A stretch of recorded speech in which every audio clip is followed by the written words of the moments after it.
대림절 둘째 주일을 맞이했습니다. 오늘도 우리 성부, 성자, 성령 하나님의 그 은혜가 여러분 속에 있기를 축원합니다. 니체는 인간을 말하기를 망각의 동물이라고 그렇게 정의했습니다만, 그 망각의 동물, 기억이 이제 잃어간다는 것, 그거는 심리학적으로 방어 기제랍니다. 사람이 모든 것을 다 기억하면 머리가 터져 죽는 데입니다. 특별히 고통스러웠던 기억들 일일이 다 기억하고 살면 심장이 아마 터져버릴 터인데, 그것을 점차 잊어가면서 그 마음이 치유가 되는 거죠. 그래서 예컨대 우리 한번 생각해 보십시오. 세월호가 터졌을 때 그때 분통 터지는 마음, 통탄했던 마음, 그 안쓰러운 마음, 미안한 마음, 지금까지도 그대로 가지고 살면서 그런 일이 겹칠 때마다 그 모든 슬픔들이 누적이 된다면 우리가 얼마나 힘들겠습니까? 그래서 심리학에서는 방어 기제라고 부릅니다. 그렇게 잊어버려야 우리가 심리적으로 온전하게 살 수 있다는 해석도 하고요. 또 하나는 육체적으로 사람은 잊어버리게 돼 있습니다. 연세가 들어갈수록, 점점 나이가 들어갈수록 뭔가 자꾸 깜빡깜빡 잊게 되는데, 연세 드신 분들은 그런 일이 있으면 내가 치매 아닌가 해서 막 걱정들을 하셔요. 내가 이게 뭔가 증세, 한번 병원에 가볼까? 그런 마음들이 듭니다. 근데 사람은 어차피 나이가 들면 그렇게 점차 잊어가는 것들이 생기는 거죠. 그래서 요즘 각 자치단체마다 기억 지킴이라 그래서 노인 치매 예방을 위한 프로그램들을 많이 운영합니다. 그래 방문해서 위로도 하고 주기적으로 점검도 하고 약물 치료를 도와주기도 하고 또 어떤 기억을 유지할 수 있도록 그 운동도 개발하고 프로그램들을 많이 만들어서 하죠. 저도 어떤 모임에 갔더니 한번 해보라 그러더라고요. 여러분도 한번 해보십시오. 이 손을 두드리면서 이 손을 이렇게 해보십시오. 한번 해보십시오. 반대로. 되나요? 어떤 분은 같이 이렇게 같이 이러시는데, 앞은 똑똑똑똑 하고 옆은 흔들어 보십시오. 되십니까? 잘 안 되십니까? 네, 혹시나 내가 치밀까봐 안 하시는 겁니까? 예, 반대로 한번 해보시죠. 되십니까? 네, 반갑습니다. 제가 반갑다고 이렇게 손을 흔들어 주시니 얼마나 감사한지. 왜 이렇게 하겠습니까? 기억을 잊지 않으려는 겁니다. 왜? 자꾸 연세가 들어서 뭔가 잊어버려도 좋은 건 괜찮지만 잊어버려서 큰일 날 일들도 있다는 것입니다. 그 중에 안타까운 것도 많습니다. 사랑하는 사람 얼굴을 잊어가고 사랑하는 사람의 존재를 잊어가는 것, 그거 절대 원치 않습니다. 그래서 마음속에 그 사랑하는 기억들 다 간직하고 싶은데 자꾸 이놈의 머리는 깜빡깜빡 해가면서 나중엔 다 잊어버릴까봐 걱정하는 게 우리 사람의 심리라는 것입니다. 사랑하는 여러분 속에 좋은 추억들 다 기억하시는 그런 삶이 되시기를 축원합니다. 그런데 성경에는 기억하라는 명령어가 굉장히 많습니다. 신구약을 다 통틀어서 약 100회 이상 기억하라라고 얘기하시는데, 이 기억 속에는 뭐가 있냐면 하나님의 권능, 하나님의 능력, 하나님의 은혜, 하나님의 구원의 사건, 그 일에 관해서는 꼭 기억하라라고 명령합니다. 기억하라고 명령하는 이유가 뭐겠습니까? 잊어버리지 말라는 것입니다. 그리고 사람들은 망각의 동물인 것처럼 얼마나 쉽게 하나님의 은혜와 하나님의 그 구원의 역사들을 잊어버리는지 알지 못한다는 것입니다. 모세가 이스라엘에게 신명기 8장 1절에서 간곡하게 부탁했던 게 뭔지 아십니까? 내 하나님 여호와께서 이 40년 동안에 내게 광야길을 걷게 하신 것을 기억하라, 그렇게 말합니다. 기억할 게 얼마나 많습니까? 이스라엘이 광야길을 가는 동안 내내 주셨던 은혜는 다 기억해야 되는 내용입니다. 하나님께서 배고플 때 뭘 주셨습니까? 만나를 허락하셨죠. 고기가 먹고 싶다 그러니 하나님께서 메추라기를 주셨죠. 낮에 뜨겁다 그러니 뭘 주셨습니까? 구름 기둥을 주셨고, 밤에 춥다 하니 불 기둥을 주셨습니다. 뒤에서 온통 그 바로의 군대가 쫓아오니까 하나님 뭘까지 여셨습니까? 홍해 길도 여셔서 이스라엘은 건너가게 하고 애굽에 쫓아오는 군대는 수장을 시키셨죠. 다 은혜입니다. 이 일을 어떻게 잊어버릴 수가 있겠습니까? 예수님께서 유월절 식사를 하시면서 제자들에게 얘기하십니다. 떡을 떼어주시면서 이 일을 기념하라. 나를 기억해라. 잔을 채워서 나눠주시면서 이 일로 나를 기념하라. 나를 기억하라. 그렇게 말씀하십니다. 뭘 기억해야 합니까? 예수 그리스도의 죽어주심과 우리를 위해서 십자가에 달리심, 그 보혈의 사건을 기억하라는 것입니다. 왜 자꾸 기억하라고 얘기하겠습니까? 결국 인생들은 자꾸 잊어가기 때문에 그렇습니다. 조금만 시간이 지나면 까마득하게 잊어먹고 언제 그랬냐는 듯이 돌아서는 게 우리 인생들이란 것입니다. 그래서 성경을 보다 보면 끊임없이 사사시대를 지나 왕국시대를 지나 갈 동안에 선지자들이 나타나면 늘 했던 것이 출애굽의 사건을 반복합니다. 그래서 그때를 기억하라. 그때를 기억하라. 그렇게 강조합니다. 왜 이 기억이 중요하냐면요. 하나님을 섬기는 삶과 긴밀하게 연관되어 있기 때문에 그렇습니다. 하나님께서 이스라엘 백성을 애굽에서 구원하여 꺼내실 때 처음 목표가 뭐였습니까? 이스라엘에게 예배하라고 불러내신 겁니다. 광야에서 하나님께 제사하라고 불러내신 족속들이란 것입니다. 그런데 이 이스라엘이 시간이 지나면 그것을 잊어버리는 겁니다. 우리는 하나님 앞에 예배해야 할 존재, 하나님께 경배드리고 영광 돌려야 될 존재라는 것을 잊어버린다는 것입니다. 그래서 죄악 가운데 우상 가운데 그렇게 나아가는 삶을 살 때에 하나님이 통탄하실 일이죠. 하나님께서 끊임없이 우리에게 기억하라는 것은 우리의 삶이 하나님 안에서 온전히 그 은혜 안에서 그 구원 속에서 온전하기를 바라는 마음에 끊임없이 기억하라는 것입니다. 그 기억 속에 우리는 하나님과의 관계를 회복하게 되는데요. 오늘 말씀 속에도 베드로 사도는 이 한 가지를 기억하라고 강조합니다. 첫 번째 뭘 기억할까요? 한번 따라합시다. 하루가 천년 같고 천년이 하루 같습니다. 이게 베드로 사도가 이 점을 강조하면서 이것을 기억하라는데 이 기억 속에 우리는 반드시 고백할 것이 있습니다. 하나님께서 시간의 주인이시라는 겁니다. 하나님께서 시간을 만드셨기에 그분이 필요하시면 멈추게도 하시고 가게도 하시는 분이 하나님이시라는 것입니다. 하나님은 시간의 주인이십니다. 하나님께서 멈추라고 하시는 일이 있습니다. 해가 멈춰 있던 곳이 성경에는 2번 나오죠. 여호수아가 아모리 족속들과 전쟁을 치를 때에 온통 하루 종일 해가 떨어지지 않고 달이 지지 않고 그대로 머물러서 이스라엘이 대승하게 했던 이야기가 여호수아 10장 12절에서 14절에 나옵니다. 하나님께서 필요하시다면 시간을 멈춰 두신다는 거죠. 또 한 번의 사건이 열왕기하 20장 11절에 나오는데 히스기야 왕 때입니다. 어느 날 히스기야가 죽을 병이 걸렸죠. 죽을 병이 걸리자마자 그가 한 것이 뭔지 아십니까? 벽을 향해서 세상 보지 않고 벽으로 돌아서서 오직 벽만 바라보고 그 벽만 바라보는 이유가 뭡니까? 여기 뭐가 있겠습니까? 아무것도 없죠. 누구만 바라보는 겁니까? 하나님만 바라보는 겁니다. 히스기야가 벽을 향해서 하나님을 바라보며 통곡하며 기도하기를 하나님 내가 주 앞에 진실했던 것 기억해 주십시오. 하나님 내가 주 앞에 선했던 것 기억해 주십시오. 그렇게 간절히 기도할 때 하나님께서 들어 응답하신 줄로 믿습니다. 하나님께서 그 기도를 외면하지 않으신 겁니다. 그래서 하나님께서 15년의 삶을 히스기야에게 더 연장시켜 주시면서 하신 증거가 나에게 이 일의 증거를 뭘로 보여주시겠습니까? 그렇게 묻게 됩니다.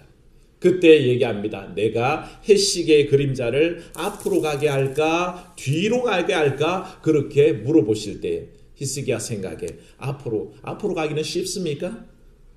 아니요. 앞으로 가기도 쉽지 않고 뒤로 가기도 쉽지 않은 일인데 그나마 히스기야는 생각에 앞으로 가는 것보다는 해가 거꾸로 가는 게 더 쉽게 어렵겠다 싶어서 그 증거를 주십시오. 해가 거꾸로 가게 오도 물러가게 해 주십시오. 그런데 하나님께서 그 기적을 보여주셨거든요.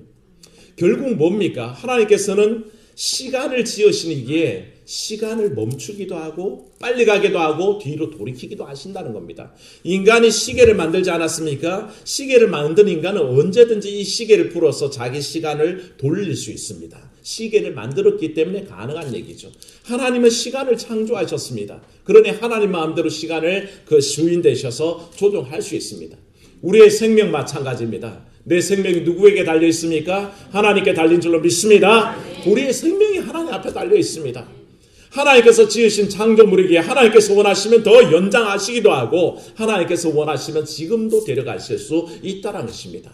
그것을 우리가 알고 하나님 앞에 맡긴다는 것은 얼마나 중요한지 모른다는 것입니다.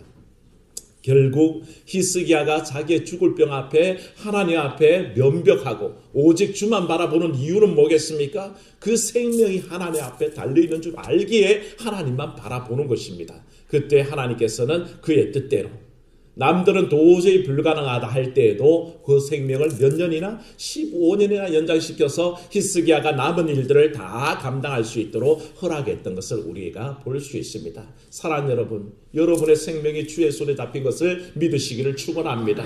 시간의 창조자이신 하나님께서는 그 시간을 주관하시고 우리의 생명조차 주관하시니 이 일을 안다면 우리는 이 땅의 삶에서 두려워하지 않을 뿐더러 이 시간의 끝 위대함에 있는 다음 세계도 걱정하지 않는다는 것입니다. 왜?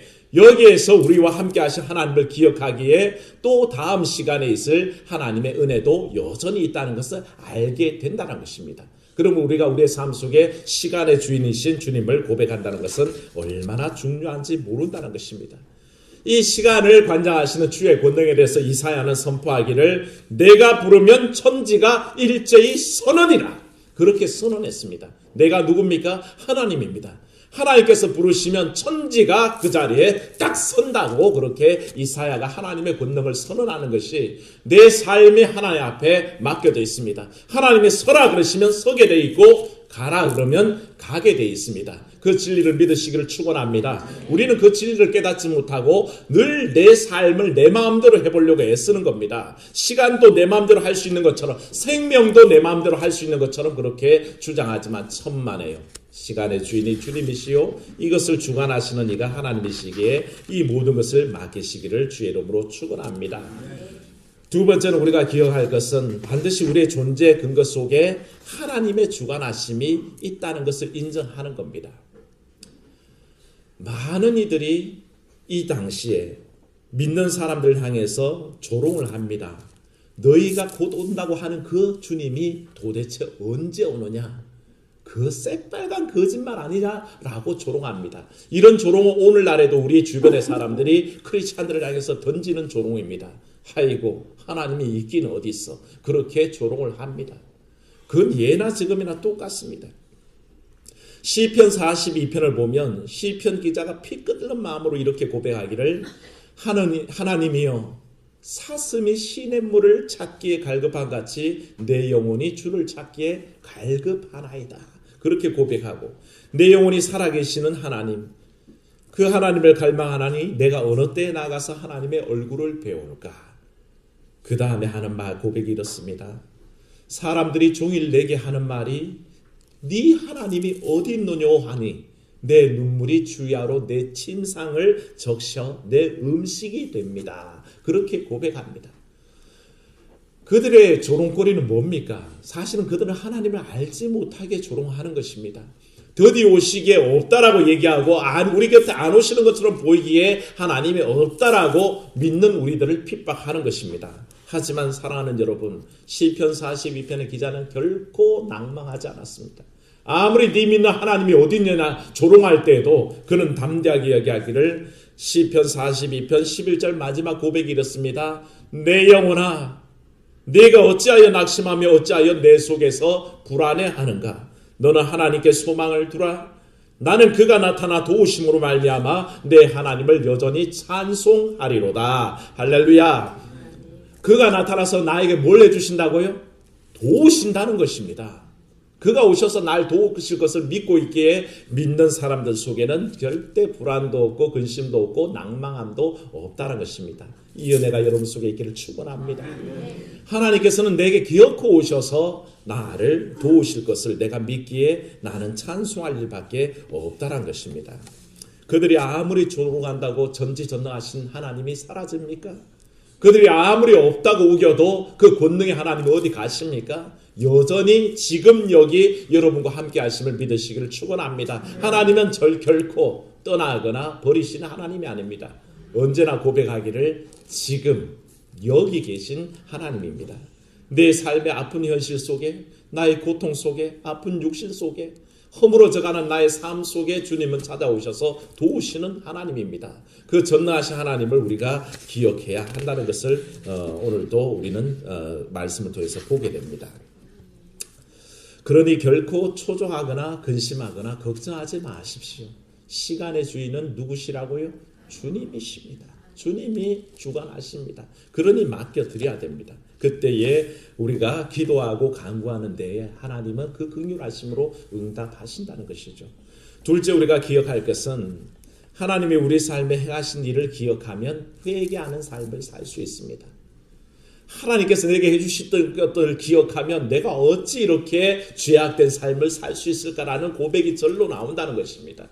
우리가 어릴 적에 어머니가 힘들게, 우리 중에는 그런 분들이 많습니다. 어릴 때 어머니가 과부가 되셔서 혼자 힘들게 자식들 키운 걸 알면 그 은혜를 생각할 때마다 헛된 길로 가다가도 아이고 내가 우리 어머니 고생한가 생각하면 이래서는 안 되는데 우리 어머니가 어떤 힘들게 일해서 이 돈을 보내주셨는데 내가 이걸 엉뚱한 데 써, 이런 다짐들을 했던 기억이 있을 겁니다.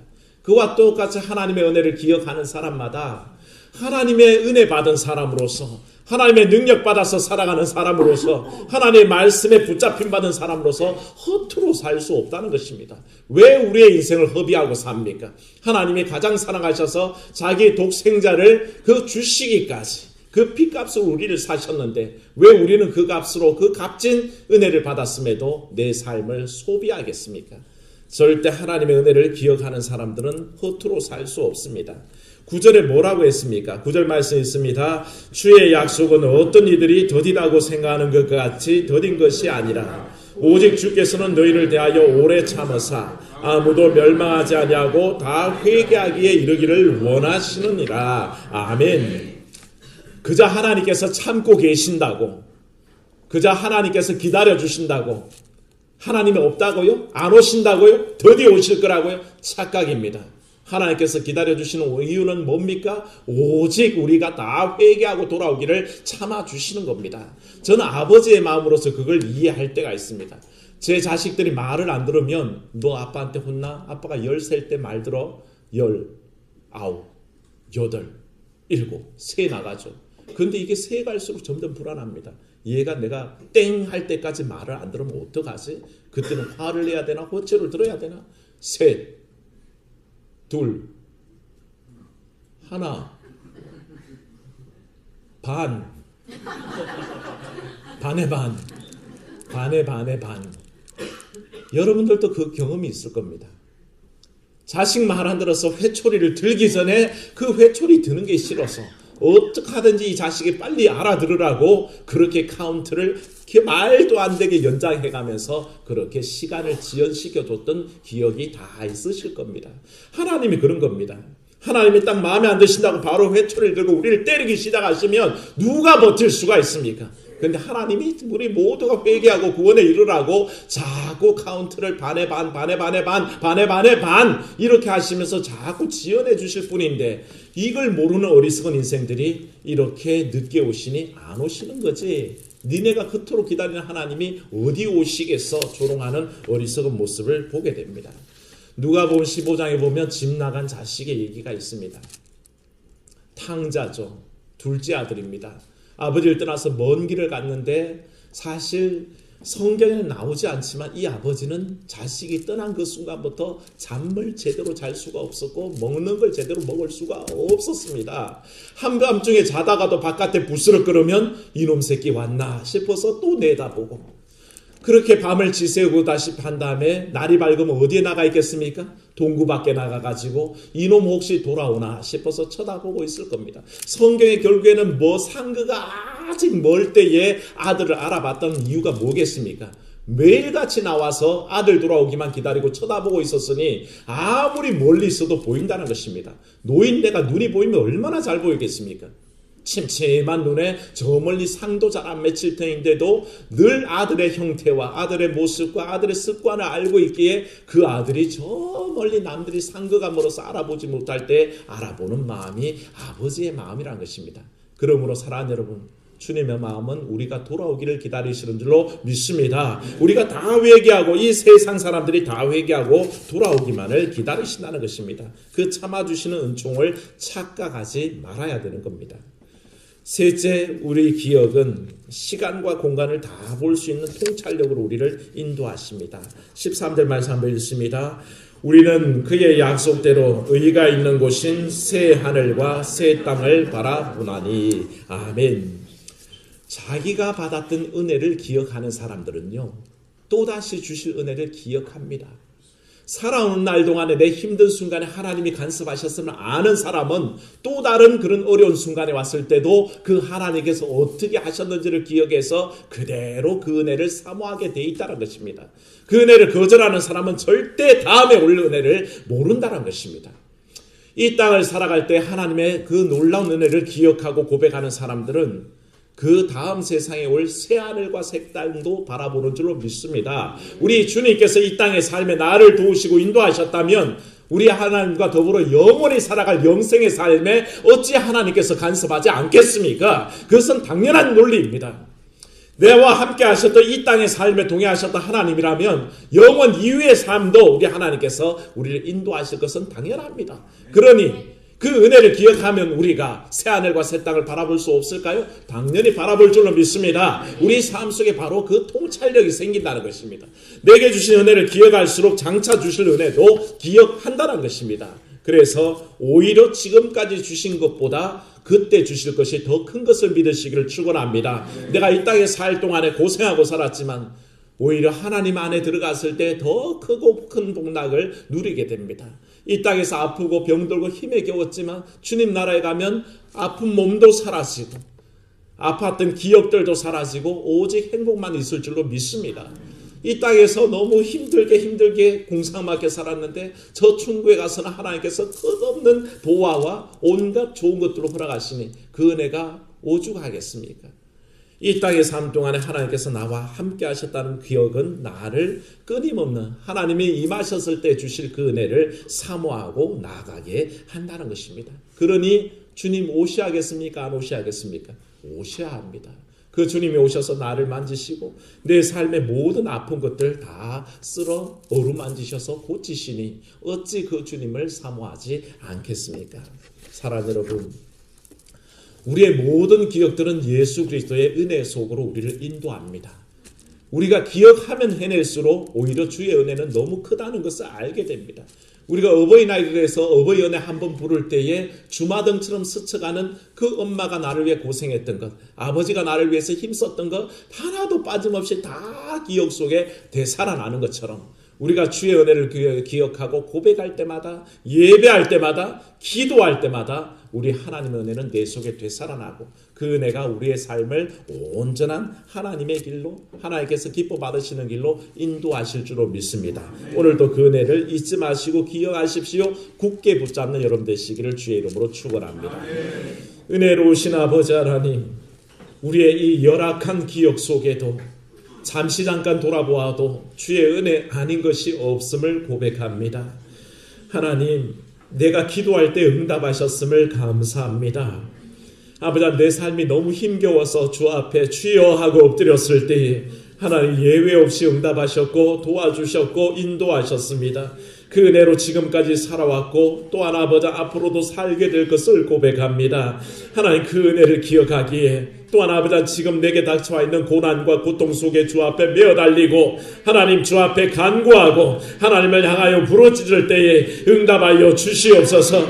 몸이 연약한 이들이 오늘 주 앞에 부르짖을 때 하나님 다시 은혜를 베풀어 주시옵소서. 아버지, 사업의 연약함 때문에 주 앞에 구할 때에 오늘도 살아계신 역사를 보여 주시옵소서. 아버지 하나님, 내 속에 늘 동행하셔서 떠나지지 않으시는 그 하나님께서 오늘도 우리의 삶 가운데 살아계신 증거를 보여 주시옵소서.